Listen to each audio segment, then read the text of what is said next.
di cerita kali ini ada seorang pria di mana pria tersebut ini antipati sekali dengan hal-hal mistis, tidak percaya dengan hal gaib. Hingga pada suatu ketika saat pria tersebut ini mau menikah, calon istrinya justru malah terkena serangan gaib. Ada yang mengatakan calon istri dari pria tersebut sudah menjadi target tumbal pesugihan. Keluarga dari calon istri ini mendatangkan orang pinter. 3 dukun ini diturunkan semuanya menyerah. Anehnya, para dukun tadi ini malah mengatakan, kamulah yang mampu menyembuhkan kekasihmu. Akankah ia menuruti perintah dari dukun-dukun tersebut? Dan dengan cara apa dia bisa menolong kekasihnya? Assalamualaikum warahmatullahi wabarakatuh. Kembali lagi bersama saya Rian Agus Widodo, tentunya di channel RAW. Apa kabar semuanya? Mudah-mudahan kalian dalam keadaan sehat walafiat. Itulah doa saya setiap hari. Semakin hari semakin banyak yang baru masuk. Terima kasih sudah menyempatkan absen di kolom komentar. Ini membuat saya ngerasa wah, seneng banget nih, semangatnya nambah. Dan dipastikan semuanya sudah stay di depan handphone masing-masing atau di layar kaca masing-masing untuk menikmati cerita kali ini. Kalian sudah penasaran semuanya seperti apa ceritanya? Tak perlu lama-lama lagi, kita langsung saja menuju ke ceritanya. Seperti biasa, nama tempat toko semuanya disamarkan untuk keamanan bersama. Toko di sini, ini kita sebut saja namanya Guntur. Guntur ini hidup dengan bapaknya. Ibunya Guntur sudah lama meninggal. Jadi ibunya Guntur ini memang meninggal pada saat Guntur ini masih bayi. Ini yang membuat Guntur tidak merasakan kasih sayang seorang ibu. Nah, untungnya ibu dari bapaknya Guntur, neneknya Guntur, ini masih hidup. Neneknya Guntur ini hidup dengan adik-adik dari bapaknya Guntur. Walaupun Guntur hidup bersama bapaknya, akan tetapi ini Guntur juga sering datang ke tempat nenek. Bapaknya Guntur, kita sebut saja namanya Pak Durno. Dia ini bisa dikatakan dukun. Dipercaya warga, ini bisa menyembuhkan ketika ada orang terkena serangan-serangan gaib. Bapaknya Guntur juga menguasai beberapa ilmu. Nah, memang beliau ini ada garis keturunan. Akan tetapi, Guntur sendiri ini tidak tertarik untuk melanjutkan ilmu tersebut. Jadi Guntur memang benar-benar tidak mau. Di sisi lain, Guntur ini rajin sholat, rajin mengaji. Dan ketika di sekolahan, ia mendengarkan bahwa hal-hal seperti ini larangan, ini yang benar ini. Jangan sampai kita menyembah ini. Yang menjadikan Guntur ini menolak. Ketika bapaknya menyerukan kepada Guntur, "Le, nanti kamu yang meneruskan perjuangan bapak. Nanti kamu yang merawat pusaka-pusaka ini." Akan tetapi Guntur selalu menolak. "Nggak mau pak, Guntur nggak mau, ini dari kecil." Dan ketika bapaknya marah, Guntur berlindungnya ke neneknya. Bagi Guntur, apa yang telah dilakukan bapaknya ini ya salah kaprah.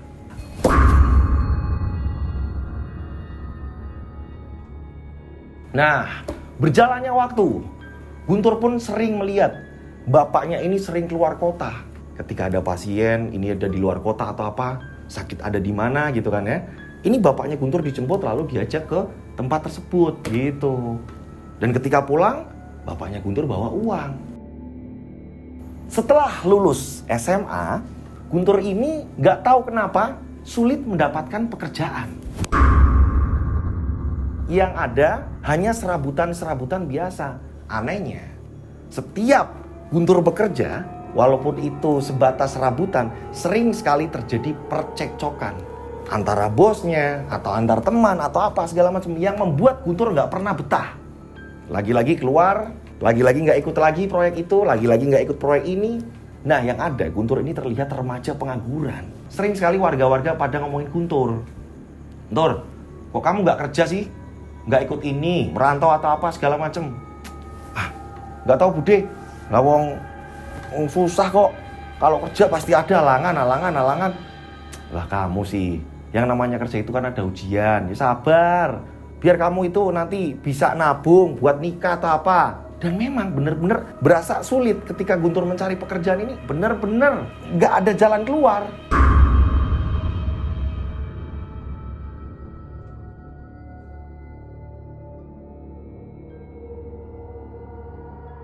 Ada lowongan, kriterianya pas ketika Guntur ke sana, ternyata udah ada yang masuk duluan. Ada lowongan lagi, Guntur datang ke sana, ternyata lowongan tersebut ini tidak jadi.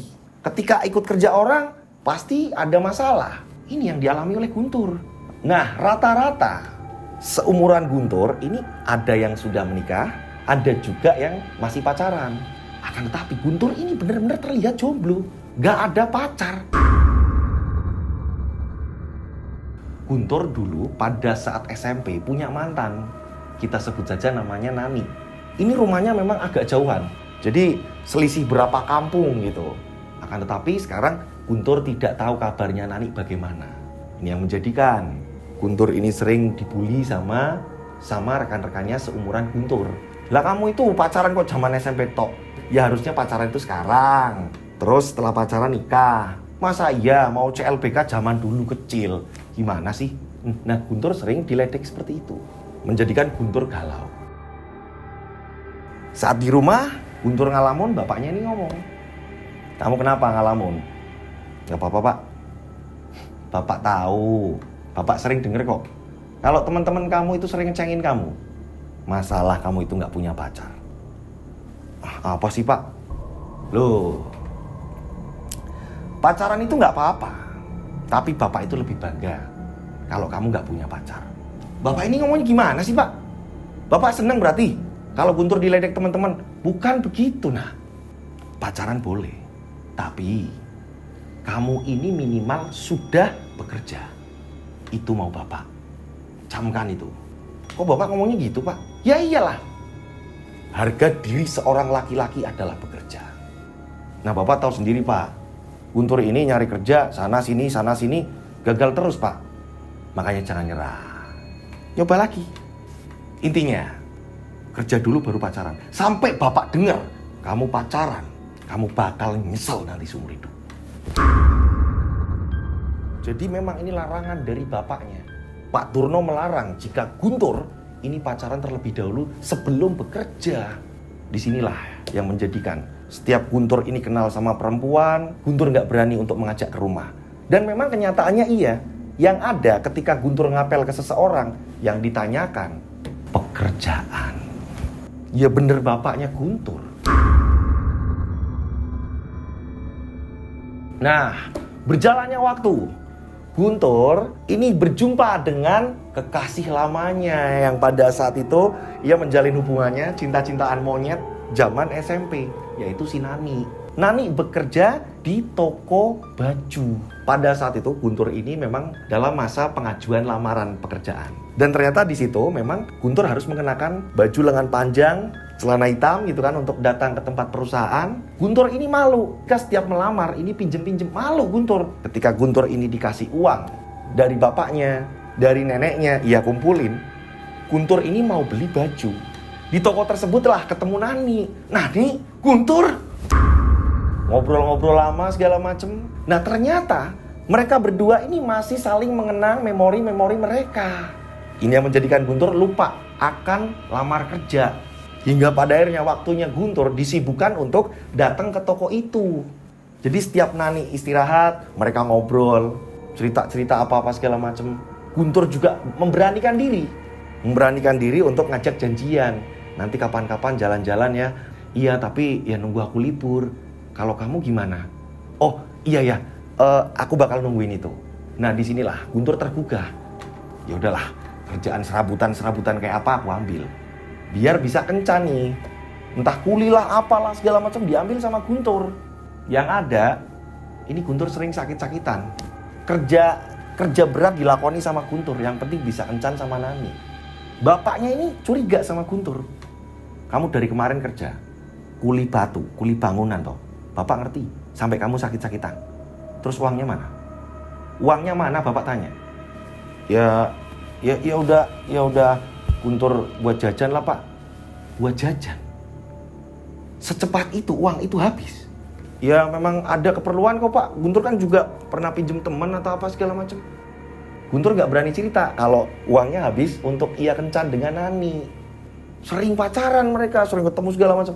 Akhirnya CLBK, cinta lama bersemi kembali.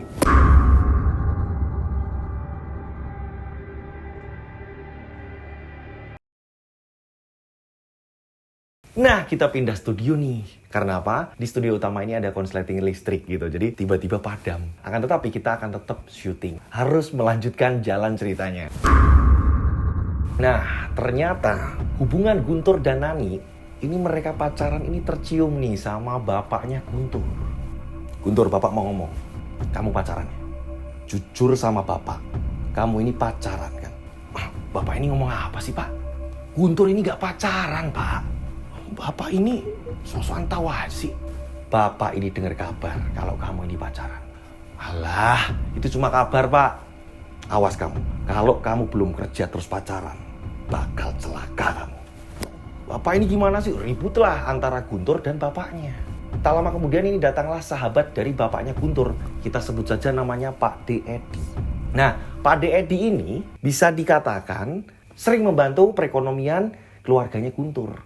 Nah, saat itu Pak D. Edi melerai. Cukup. Bapak sama anak kok kayak gini terus. Ini ada apa? Loh, Mas, bayangin Mas. Anakku ini kan belum kerja. Lah kok nekat. Dia ini pacaran. Apa jadinya, Mas? Lihat, Mas. Masih lontang-lantung kayak gitu, Mas. Gini loh. Yang namanya Guntur, dia ini orangnya kan gak bisa dikasih tahu seperti itu. Dan rata-rata anak-anak sekarang, kalau udah punya cewek, dia ini akan giat bekerja. Nah, kalau toh Guntur memang belum ada kerjaan, yo nanti pelan-pelan. Siapa tahu dengan adanya Guntur pacaran, dia ini tumbuh semangat untuk nyari kerja. Udah. Sampean ini selalu belain Guntur. Ya nggak gitu. Udah. Guntur, kamu sebenarnya udah punya pacar belum? Belum, Pak D. Ya temenan biasa aja. Ya udah, gini. Kalau bisa, kamu nyari kerja yang semangat. Yuli ya? Iya, Pak D. Akhirnya perdebatan tersebut ini bisa reda dikarenakan kedatangannya Pak Dedi tadi. Singkat cerita, usaha Guntur untuk mendapatkan pekerjaan ini tidak mudah. Lagi-lagi gagal. Yang ada hanya kerja serabutan. Itu pun hasilnya nggak seberapa.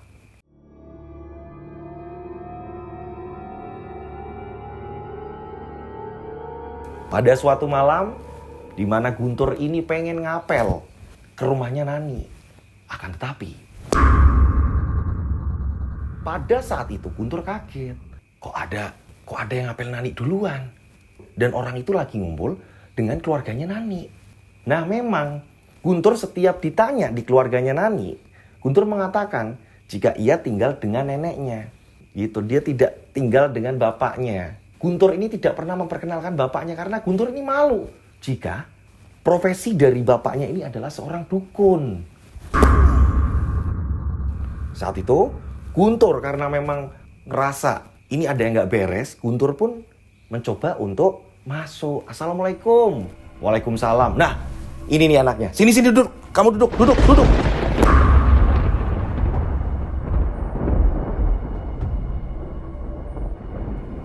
Ada apa ya, Mas? Kamu datang ke sini mau ngapain?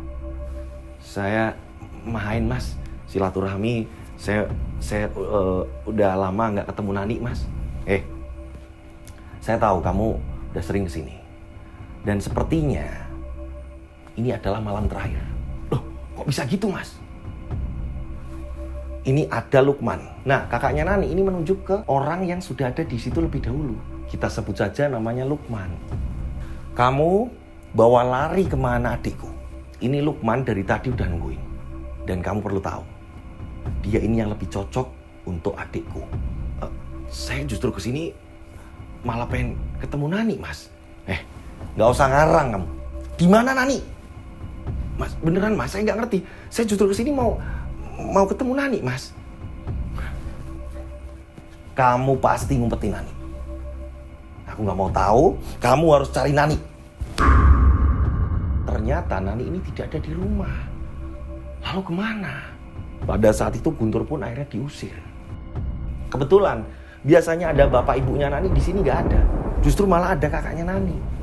Ternyata Lukman ini yang ngapel Nani pada malam itu adalah sahabat dari kakaknya Nani. Saat itu juga Guntur pun pulang. Di tengah perjalanan ternyata Lukman tadi mengejar dengan motor gedenya. Disamperin, langsung Guntur ini diberhentikan.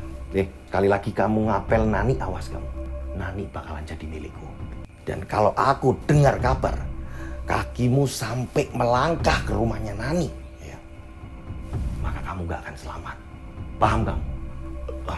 Maksud kamu gimana? Saya nggak takut. Oh, kamu nantang. Kamu bisa saya bikin lumpuh. Jarak jauh. Tiba-tiba Lukman mengatakan hal seperti itu. Nah, Guntur ini merasa kayak, daripada aku ngurusin dia, mending aku pulang. Di sisi lain Guntur juga kepikiran, ini Nani sebenarnya kemana? Dan Guntur ngerasa benar-benar malam itu terpukul. Terpukulnya apa?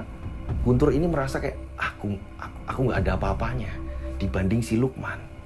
Apa karena aku ini pengangguran? Aku bingung. Saat itu akhirnya, yo mau Pak diwalik aku. Guntur pun ini malas untuk pulang. Karena apa? Ini udah selek terus sama bapaknya. Kecuali ketika Pak Dedi ada di situ. Guntur lebih memilih untuk pulang ke tempat neneknya.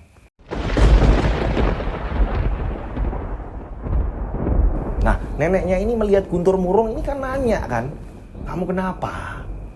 Tiap datang ke sini pasti kayak gitu mukanya. Kusem seperti itu. Ada apa, Le? Oh, iya biasalah, Mbah.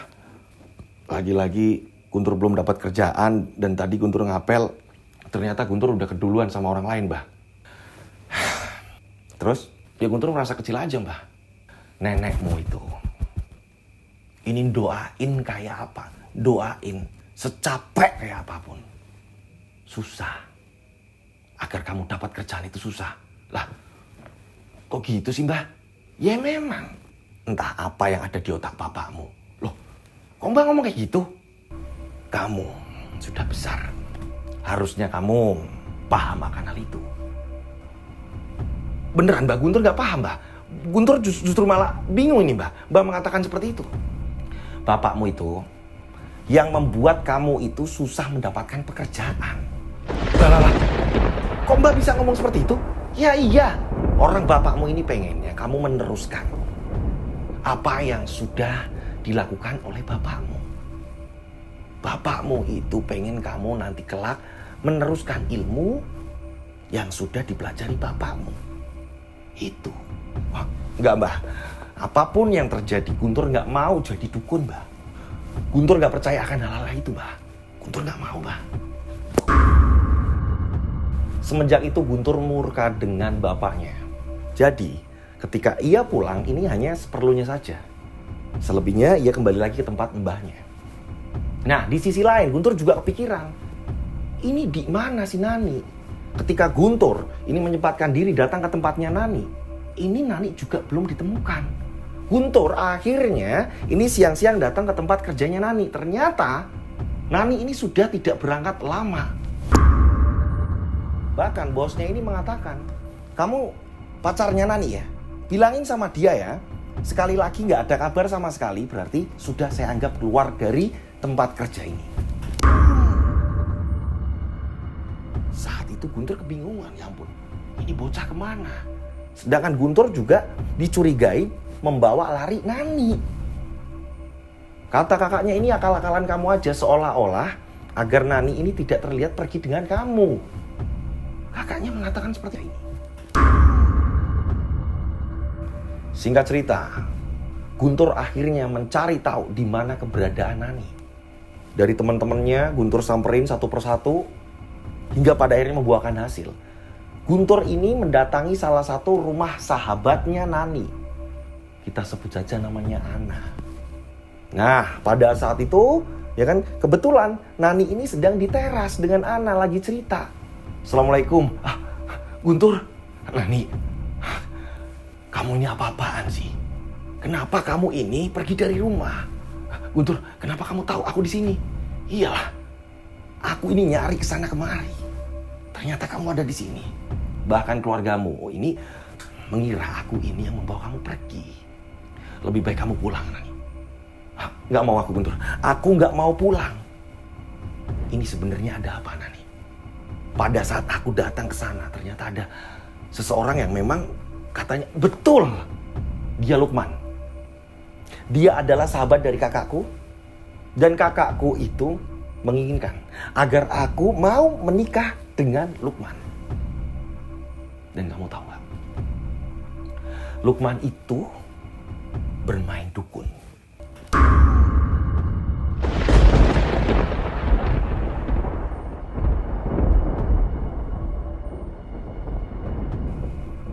Kakakku tadinya ini tidak masalah kan? Ketika melihat kamu main ke rumah ini gak masalah kan?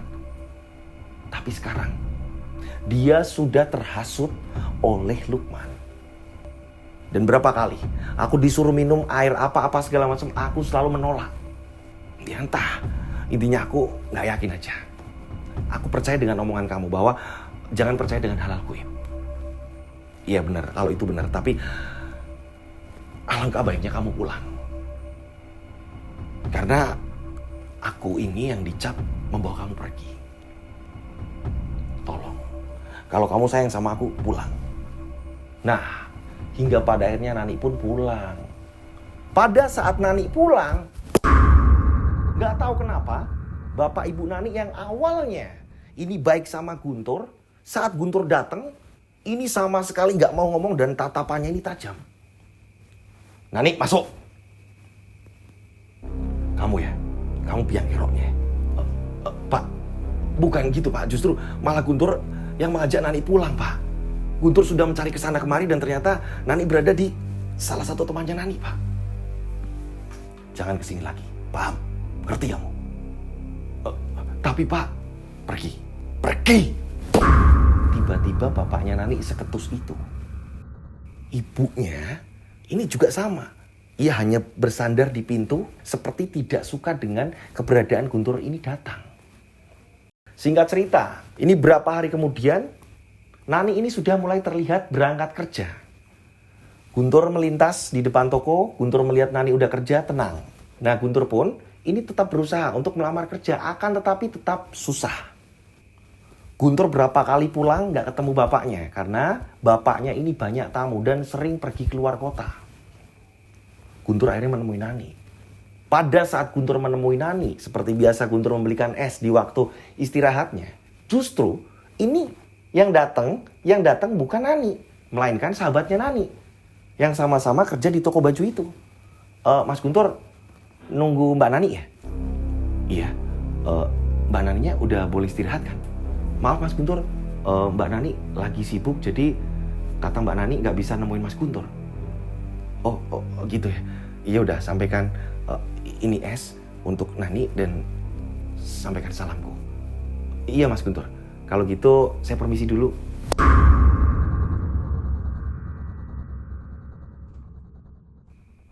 Guntur bingung, kok tiba-tiba Nani seperti ini? Ternyata ini sampai 3 hari ketika Guntur datang siang-siang ke situ, benar-benar Nani tidak mau menemui. Lah kok bisa seperti ini? Apa jangan-jangan Nani sudah masuk perangkapnya Lukman? Ya ampun. Nasib seperti ini. Ini gara-gara bapak aku gak dapat kerjaan. Jadinya seperti ini. Aku diremehkan orang.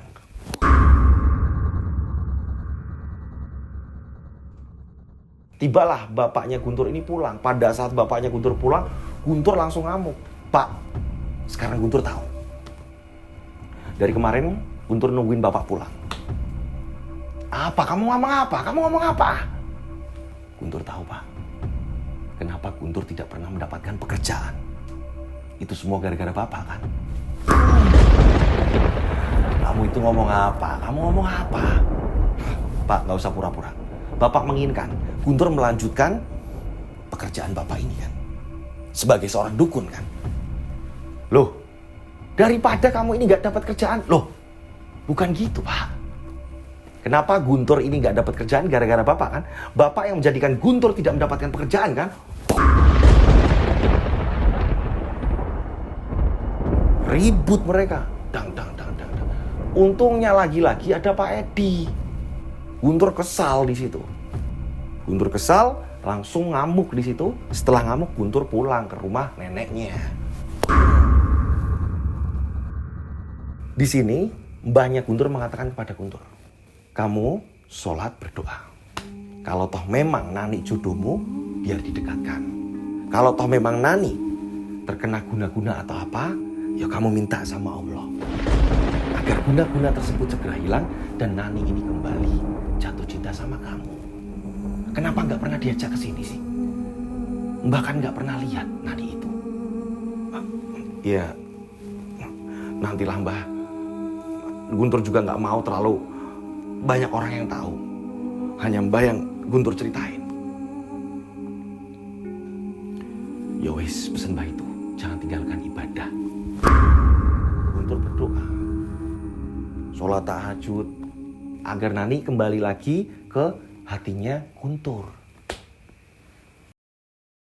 Hampir 2 minggu sudah, Guntur tidak mendapatkan kabar dari Nani. Bahkan Nani ini tidak mau menemui Guntur. Setiap jam Nani pulang kerja, Guntur ini datang ke situ. Selalu saja Nani sudah pergi dengan orang lain. Guntur yakin kalau itu Lukman. Akhirnya Guntur nekat kembali ingin datang ke rumahnya Nani. Pengen minta penjelasan. Pada saat Guntur ini sampai di kampungnya Nani, berapa meter lagi sampai rumahnya Nani, Guntur kaget. Banyak orang-orang ini sedang berkumpul di depan rumahnya Nani. Nah, Guntur ini tanya sama warga yang ada di situ. Kebetulan warga tersebut ini nggak kenal Guntur. Memang nanya, Pak, ada apa ya Pak di rumahnya Nani?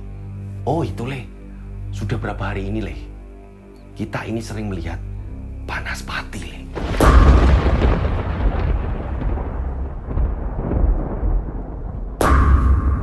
Panas pati? Iya Le. Itu muter-muter di depan rumahnya Nani. Nah, malam ini yang paling parah. Ruang tengah itu dijebol, Le. Itu api tembus, Le. Geger orang pada lihat kok, Le. Dan katanya itu kiriman dari siapa tadi? Kalau siapa Pak? Kiriman dari siapa? Kalau nggak salah, pacarnya Nani yang sempat diusir. Katanya gitu, Le. Dalam hati Guntur ini langsung kepukul. Wah, berarti saya. Yang dimaksud mereka ini adalah saya. Kenapa seperti ini? Kenapa aku yang dikambing hitamkan? Guntur semakin stres ketika mendengar Nani sering kabur tanpa busana. Sering kesurupan. Kabar ini sampai telinganya Guntur loh. Jadi kan Guntur ini diam-diam tetap datang ke situ gitu ya. Walaupun Guntur ini nggak langsung ke rumahnya, Guntur menanyakan kepada tetangga-tetangga Nani yang memang tidak kenal Guntur. Ketika salah satu tetangga Nani mengatakan bahwa Nani ini sering kesurupan. Bahkan ini sampai melepas bajunya. Selai kain pun ini tidak ada yang nempel di tubuh Nani. Dan Nani sekarang sudah, maaf ya, ini sudah depresi. Seperti orang gila. Kok bisa seperti ini? Apa sebenarnya yang terjadi dengan Nani? Guntur memutuskan untuk mencari Nani. Akan tetapi, sahabat-sahabatnya yang biasa Guntur temui, mereka mengatakan jika tidak tahu keberadaan Nani sekarang. Justru malah mereka kaget ketika Guntur menceritakan kondisi Nani sekarang yang sering kesurupan. Ini kabar dari tetangganya yang pernah melihat Nani ini larilah apalah. Di tengah malam dia keluar tanpa busana. Guntur bingung. Ya ampun, aku harus cari di mana lagi. Sahabat-sahabat Nani mengatakan bahwa dia tidak tahu. Justru malah mereka kaget dan prihatin. 1 minggu sudah usaha Guntur mencari Nani tidak membuahkan hasil. Ya ampun, aku harus kemana lagi? Dan ini yang paling aku gak suka. Bermusuhan dengan hal goib yang aku ini tidak percaya. Tapi kenapa Nani bisa seperti ini? Dan sangat gak mungkin kalau aku minta tolong sama Bapak. Ya ampun, aku harus gimana? Ketika aku minta tolong sama Bapak, sudah jelas Bapak bakalan ngeremehin aku. Aku harus gimana? Aku harus, gak ada pilihan lain. Gak ada pilihan lain. Guntur akhirnya pulang ke rumah bapaknya dan mengatakan kepada bapaknya, Pak, Guntur mau ngomong Pak. Ngomong apa? Udah, diemin bapaknya udah. Kalau ditegur bapak kayak gitu-gitu, Pak tolong Pak, Guntur mau ngomong, dengerin dulu Pak. Tolong Pak. Mau ngomong apa kamu? Jadi benar adanya kalau Guntur ini punya cewek Pak. Dan kondisinya Pak sekarang kesurupan Pak. Dia ini sampai keluar. Terus Bapak disuruh apa? Bapak lagi banyak pekerjaan. Pasien Bapak ini ada di luar kota dan Bapak ini harus pergi ke sana. Jadi maaf ya, maaf kalau anak muda bilang itu sorry. Ya, karena apa? Kamu itu nggak nurut sama Bapak.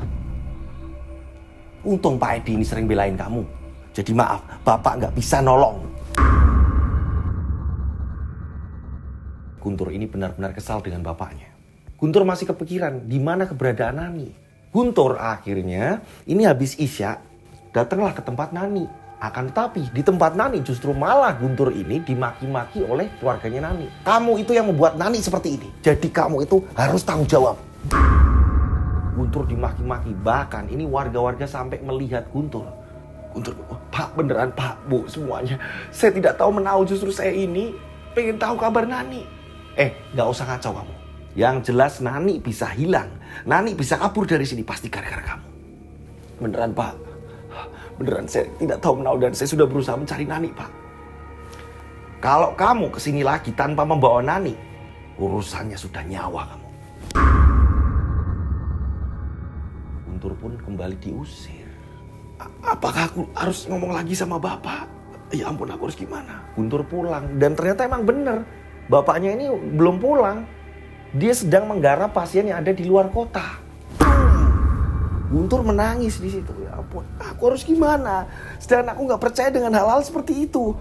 Tapi kenapa sekarang Nani justru malah yang terkena imbas hal-hal gaib seperti itu? Dan siapa yang melakukan ini? Saat Guntur sedang dalam kondisi down gitu kan ya. Guntur nggak tahu harus minta tolong ke siapa. Guntur juga merasa dirinya ini nggak berguna. Apalagi ia tahu kalau ternyata selama ini dia mencari pekerjaan nggak pernah diterima ini gara-gara bapaknya. Tiba-tiba Pak Edi datang. Guntur, kamu kenapa nak? Nggak apa-apa Pak De. Kenapa lagi? Ribut lagi dengan Bapak? Nggak Pak De, nggak. Bapakmu ada nggak, Le? Belum pulang Pak De. Dan Guntur, kenapa? Cerita sama Pak De. Jadi gini Pak De, Guntur sebenarnya memang punya pacar. Dan pacar Guntur ini dalam kondisi yang seperti ini. Dia ini terkena serangan gaib Pak De. Dan Guntur nggak tahu harus gimana minta tolong ke Bapak. Karena Guntur selama ini kan Pak De tahu sendiri kan. Guntur nggak percaya dengan hal-hal seperti itu. Yang ada nanti malah Bapak meremehkan Guntur Pak De. Sudah sempat Guntur ini mengutarakan ke Bapak. Akan tetapi Bapak mengatakan katanya, maaf, gak bisa. Hanya itu Pak De. Sebentar Guntur. Sebenarnya bapakmu itu bisa. Kalau ngatasin orang-orang yang terkena serangan gaib seperti itu. Karena bapakmu itu punya pusaka. Itu seluruh pusakanya itu. Dari ujung sampai ujung. Ini terbuat dari emas. Itu peninggalan dari leluhur-leluhur sebelumnya. Yang dimana bapakmu ini pengennya nanti kamu yang rawat. Tapi karena kamu seperti ini, melawan itu yang menjadikan bapakmu ini mungkin kesel sama kamu. Pusaka tersebut ini bisa ketika ditaruh di punggung seseorang yang terkena serangan gaib. Serangan tersebut ini akan mental. Tapi laki-laki memang kamu harus yang ngomong sendiri sama bapakmu. Ngomong baik-baik. Nanti kalau memang butuh Pak Din dampingin, ya nanti tak dampingin. Udah gak usah galau, anak laki-laki kok. Guntur datang ke tempat neneknya, menceritakan segala macam. Neneknya mengatakan kepada Guntur, sholat bareng yuk sama Mbah. Guntur sholat bareng dengan neneknya. Neneknya juga menyuruh agar keesokan harinya ini Guntur puasa. Guntur menuruti. 3 hari sudah Guntur puasa. Nenek berdoa mudah-mudahan keinginan kamu ini terkabul. Iya Nek.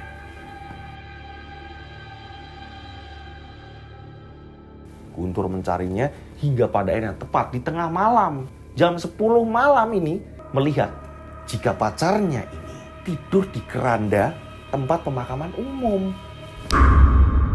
Jadi ada tempat penyimpanan keranda. Di situ ini Guntur melihat lah kok kayak ada orang. Dan kuburan tersebut sebenarnya ini tidak jauh dari rumahnya si Nani. Lah kok Nani di sini? Guntur mencari pertolongan. Karena Guntur ini takutnya nanti dikira Guntur yang membawa ke situ gitu kan. Guntur ngomong sama warga, akhirnya dibantu warga, ini dibawa pulang. Akan tetapi Nani ini dalam kondisi tidak sadar. Keluarga Nani ini langsung maki-maki abis-abisan. Ini pasti ulah kamu. Kenapa anakku bisa seperti ini? Gara-gara kamu, ini udah jelas. Lagi-lagi Guntur dituduh. Pada saat itu, ini ada orang pinter yang didatangkan. Yang didatangkan oleh salah satu keluarganya Nani. Sebentar. Ini ada apa kok rame? Ini Mbah. Ini dia yang menjadikan anak saya seperti ini. Dia tidak tahu menawarkan hal ini. Orang pinter itu kita sebut saja namanya Mbah Muklis. Nah, Mbah Muklis ini mengatakan kepada orang tuanya si Nani bahwa Guntur bukan pelakunya. Kamu tetap di sini, Nak. Biar Mbah tahu. Iya, Mbah. Iya, Mbah. Saat itu Mbah Muklis ini mengatasi, akan tetapi justru malah muntah darah. Mbah Muklis malah kayak gak kuat. Tiba-tiba Mbah Muklis mengatakan, tolong panggilkan Mbah Bekti, itu sahabat saya. Saya gak kuat. Beliau mungkin bisa mengatasi hal ini. Nah, kamu jangan pergi, Nak. Mbah Muklis pun ini mengancam agar Guntur ini tidak pergi. Nah, akhirnya Mbah Bekti didatangkan. Ini tengah malam. Mbah Bekti ini nasibnya sama, muntah darah juga. Iki kok abot yo. Separuh nyawanya iki wis dijaluk. Separuh nyawanya ini sudah diminta. Maksudnya apa ini? Tak lama kemudian, ini ada saudaranya lagi nih yang mencarikan orang pinter. Jadi ngumpul, ada 3 orang pinter di situ. Dan semuanya ini menyerah. Dukun yang terakhir pun sama. Sama-sama menyerah. Anehnya, ini Mbah Muklis. Ini mereka ini tiba-tiba berembuk. Satunya ini Mbah Bekti dan satunya ini dari salah satu saudara yang memanggilkan. Ini mereka ini ngobrol. Tak lama kemudian mereka ini menunjuk ke arah Guntur. Kamu sini. Diwakili Mbah Muklis pun mengatakan kepada Guntur, kamu itu siapanya? Nah, dia ini biangkerok juga diam.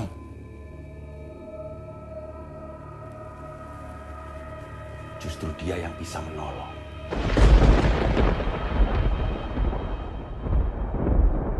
Justru kamu, Nak, yang ada energi itu. Kami melihatnya. Ternyata 3 dukun yang menyerah itu melihat Guntur ini adalah solusinya. Akan tetapi Guntur bingung kan? Maksud Bapak, Mbah? Saya nggak ngerti, Mbah. Kamu itu kekasihnya, kamu pacarnya, kamu orang terdekat. Karena saya tadi sempat melihat jika Nani ini tersiksa di sebuah kerajaan dan hanya menyebut namamu, memanggil-manggil namamu. Kamu yang namanya Guntur. Iya, Mbah, saya namanya Guntur, Mbah. Kamu ada energi untuk menolong Nani. 3 dukun itu mengatakan jika hanya Guntur yang bisa menolong Nani. Akan tapi dengan apa? Guntur pun ingat akan pesan dari Pak Dedi. Pak Dedi mengatakan jika Bapak itu punya keris, karena bapakmu itu punya pusaka, itu seluruh pusakanya dari ujung sampai ujung. Ini terbuat dari emas.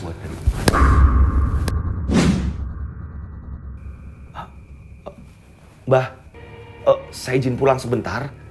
Ya, nanti saya kesini lagi, Mbah. Diantar. Jangan sampai anak ini pergi. Akhirnya Guntur pun diantar. Nah, di tengah jalan Guntur udah berpikir, apapun yang terjadi udah. Ini demi keselamatan Nani. Dan memang 3 dukun tadi mengatakan bahwa ini waktunya nggak bisa lama. Apapun yang terjadi, ketika nanti aku ketemu Bapak, maka aku udah jelas, aku akan menyerah. Dan mungkin ke depannya aku akan menuruti apa kata Bapak, apa keinginan Bapak. Yang penting Nani selamat. Sesampainya di rumah ternyata bapaknya Guntur ini tidak di rumah. Belum pulang juga, masih di luar kota. Saat itu yang ada di otak Guntur hanyalah mengambil paksa pusaka yang dimaksud Pak Dedi. Sedangkan Guntur tahu naruhnya di mana, tempatnya di mana. Guntur tahu. Guntur langsung masuk rumah. Mengambil pusaka itu. Dibawalah pusaka tersebut ke rumahnya Nani. Pada saat Guntur membawa pusaka itu, 3 dukun ini tiba-tiba benar-benar ketakutan. Ya ampun, Le, itu pusaka bukan sembarang pusaka, Le. Wah, tercengang. Guntur ini tidak bisa berbohong lagi. Kali ini Guntur jujur, yang dimana selama ini menyembunyikan siapa bapaknya, dan ketika ditanya oleh siapapun termasuk keluarganya Nani, hanya mengatakan hidup bersama nenek. Karena Guntur nggak mau terlibat dalam ilmu-ilmu seperti itu. Dan Guntur nggak suka dengan profesi bapaknya ini. Disitulah Guntur mengatakan jujur, saya anaknya Pak Durno. Kita sebut saja namanya Pak Durno. Pak Durno ini orang ini. Wah, mereka jadi tahu. Loh, kamu itu keturunan orang sakti, Le. Mbah buyutmu dulu kayak gini. Wah, di mana sebenarnya Guntur sendiri nggak tahu. Akan tetapi justru malah 3 dukun ini tahu silsilahnya keluarganya Guntur. Ya ini Mbah, ini pusakanya Mbah. Kata Pak D, ini bisa menyembuhkan siapapun yang terkena serangan gaib. Iya memang, Le. Tapi kami tidak mampu. Yang mampu adalah dari garis keturunannya, yaitu kamu. Yang awalnya keluarganya Nani ini sempat gak suka dengan Guntur. Yang melihat Guntur ini biang keroknya lah, apalah, biang keladinya lah. Ketika ketiga dukun itu mengatakan seperti itu, akhirnya keluarga Nani memohon kepada Guntur. Dan anehnya Lukman ini gak terlihat sama sekali. Ini kemana perginya Lukman? Nah, saat itu dibantu oleh Mbah Muklis, keris itu diarahkan tepat di punggungnya Nani. Apapun yang kamu baca, Le, panjatkan, minta sama Gusti Allah, minta sama Tuhan untuk kesembuhan. Nah, Guntur ini menempelkan pusaka itu. Tak lama kemudian ketika keris itu ditempelkan tepat di punggungnya Nani, Guntur malah juga tahu. Wah.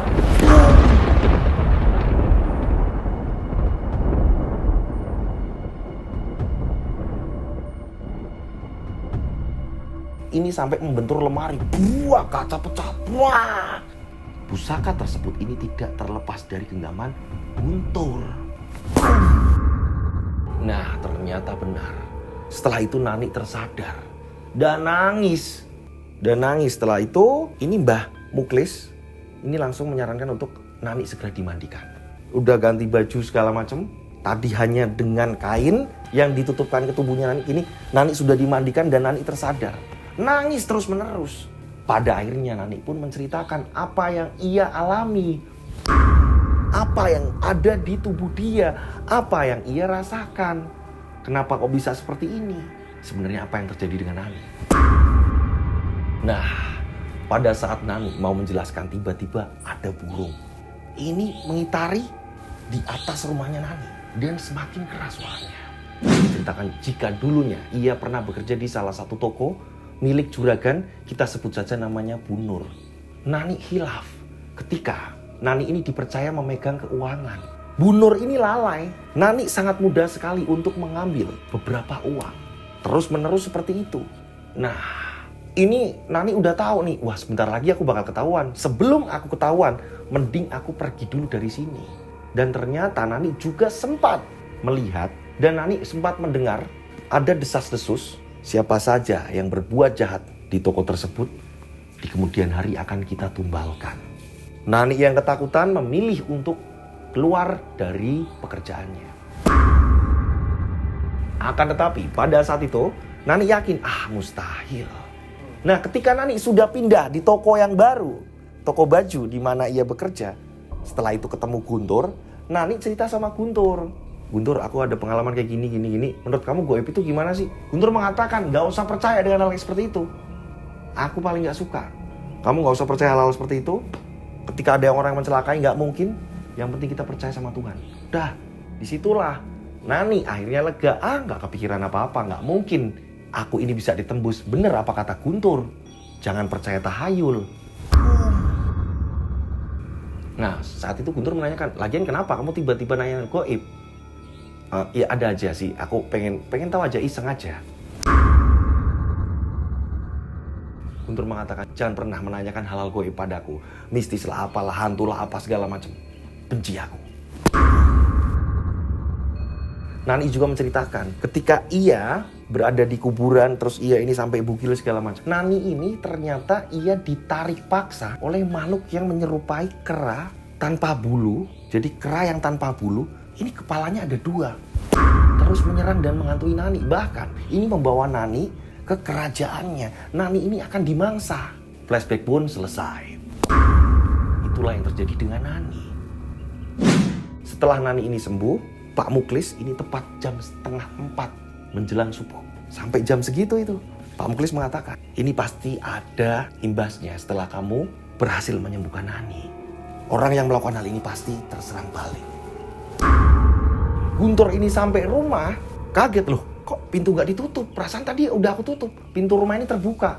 Guntur masuk, pada saat Guntur masuk, Guntur kaget, bapaknya ini sudah membujur kaku. Dan di samping bapaknya, ini tepat di ruang tamu, ini ada Pak De Edi dan bernasib sama. Kondisinya ini kaku, membujur kaku. Bapak, Pak De, tolong. Hingga pada akhirnya warga pun berkumpul, meninggal dalam kondisi seperti itu. Ada apa ini? Kabar tersebut ini sampai ke telinga keluarganya Nani. Hingga pada akhirnya keluarganya Nani pun datang untuk takziah. Saat itulah Nani tiba-tiba kaget melihat jenazah dari bapaknya Guntur. Dan saat itu juga Nani juga kaget ketika mendengar kronologi kematiannya. Kenapa? Kok bisa Nani kaget? Saat itu Nani langsung buru-buru pengen pulang. Nani, kamu mau kemana? Aku itu butuh kamu. Aku bingung harus menjawab gimana. Sebenarnya ada apa? Nani pun akhirnya menceritakan. Sebelum bapaknya Guntur mau dimakamkan, begitu juga dengan Pak Edi, akan tetapi beda lokasi. Nani menceritakan, Pak Edi itu suami dari Bu Nur. Dan Pak Edi ini yang ingin mencelakai aku. Aku mendengar sendiri bahwa Pak Edi ini mengatakan kepada salah satu dukun kepercayaannya, dan ternyata itu bapak kamu. Pak De Edi di situ mengatakan, pokoknya siapapun yang berbuat ulah di toko ini, cepat atau lambat segera ditumbalkan aja mas, untuk pesugihanku. Pak De Edi seperti itu? Iya. Jangan sampai keluarga aku tahu. Udah cukup. Aku gak kuat karena aku tahu sendiri mereka ini yang ingin buat aku celaka. Akhirnya terbongkar.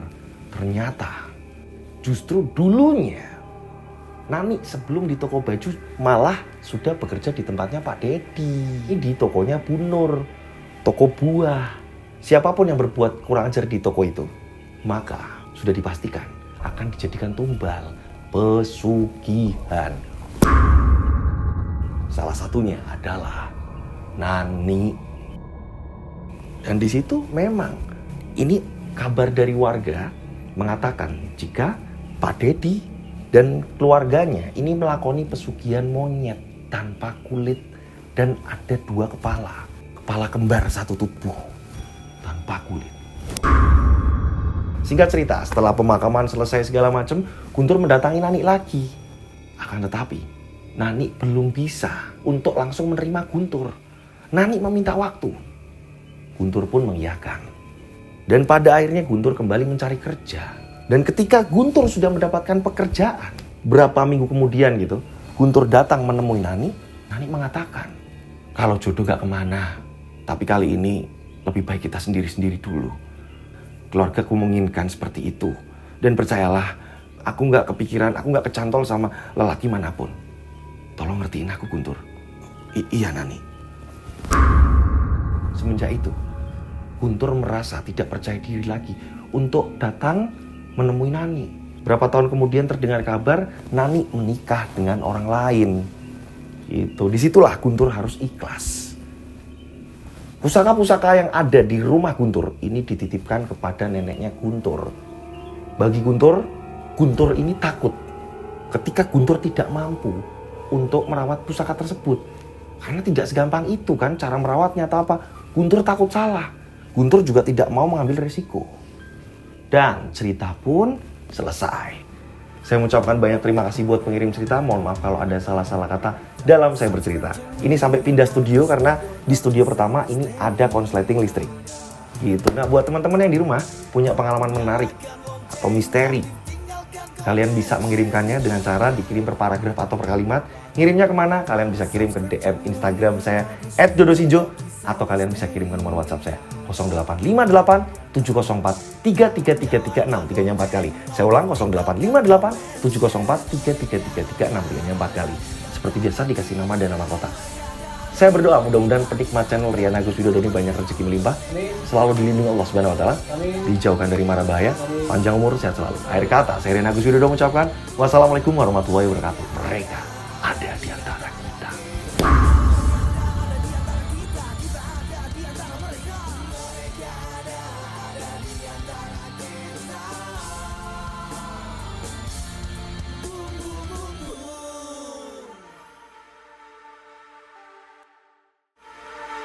Mereka ada di antara kita. Subscribe channel Rian Agus Widodo, kisah misteri. Mereka ada di antara kita.